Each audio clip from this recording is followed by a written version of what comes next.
બેન, જે પ્રકારની ઘટના બની છે શું કહેવું છે? અમારી દીકરી કાઠીપાડા ભણે છે 7મા ધોરણમાં ને મેડમના ફોન આવ્યો હતો કે તમારી દીકરીના માથું એવું દુખે છે તો કોઈને લેવા મોકલો છો એવું કીધું. તો મેં તો ભરૂચ કામ પર છું એવું કીધું, પણ 5 વાગ્યા જેવી સાંજની આવીશ લેવા, પણ 5 વાગ્યા આસપાસ આવીશ એવું કીધું.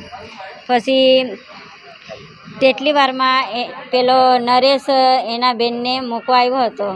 પછી મારી દીકરીને જોઈને એવું કહેતો હતો કે તું ઘરે આવવાની છે એવું કહેતો હતો. પછી મેં બી ઘરે જવાની જ છે, પણ અમારા ઘરના આવે તારે પણ આવવાના ખરા, પણ 5 વાગ્યા આસપાસ આવવાના છે એવું કીધું.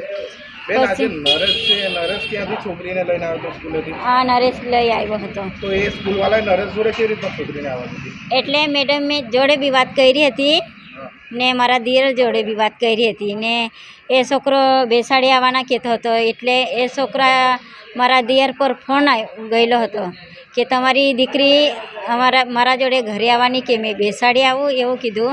તો મારા દિયરે હા પાડ્યું ને મારા દિયરે મને બી પૂછ્યો હતો કે આપણા ગામનો જ છોકરો છે તો બેસાડી આવે છે ઘરે એવું કીધું. તો મેં બી હારો એવું કીધું.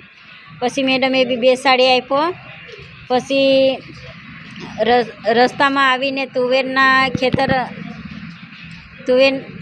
ખેતર હતો, તેમાં ગાડી ઊભી રાખીને લઈ ગયો હતો. જબરજસ્તી છાતી પર હાથ મૂકીને કપડાં આખા બધા કાઢીને જબરજસ્તી બહુ જ રડતી હતી તે બી જબરજસ્તી કર્યું. પછી કપડાં જલ્દી પહેરી લે બેખી તને અહીંયા જ મારીને ફેંકી દેશે એવો ધમકી આપતો હતો.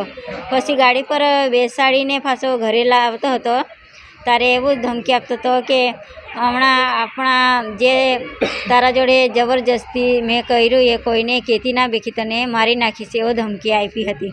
પછી છોકરીને ઘરે સુધી મૂકવા આવ્યો હતો. પછી છોકરી એવું કહેતી હતી કે કાકી મેં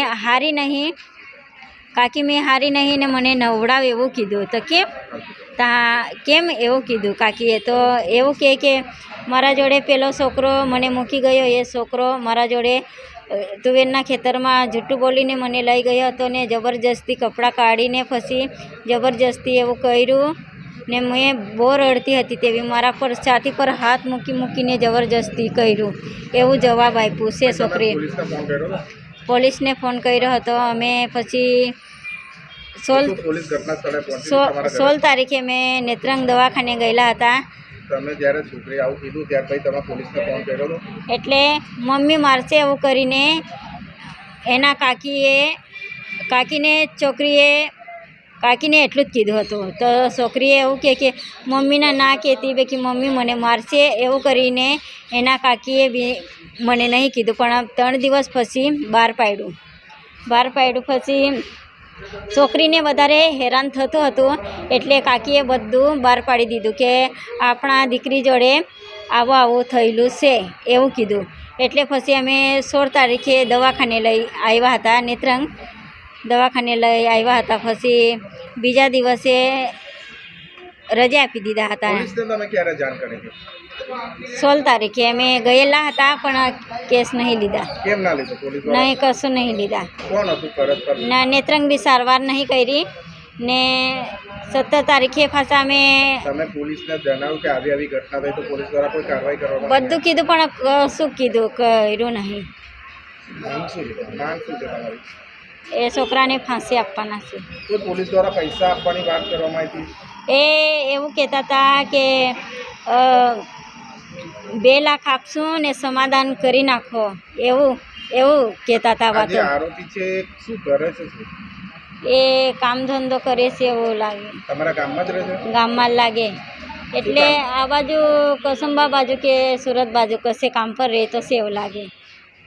અત્યારે આરોપી ઘરે એ હમણાં પોલીસ સ્ટેશન છે એવું પૂરેલો છે. શું માંગ શું છે તમારી? એને ફાંસી આપવાના છે.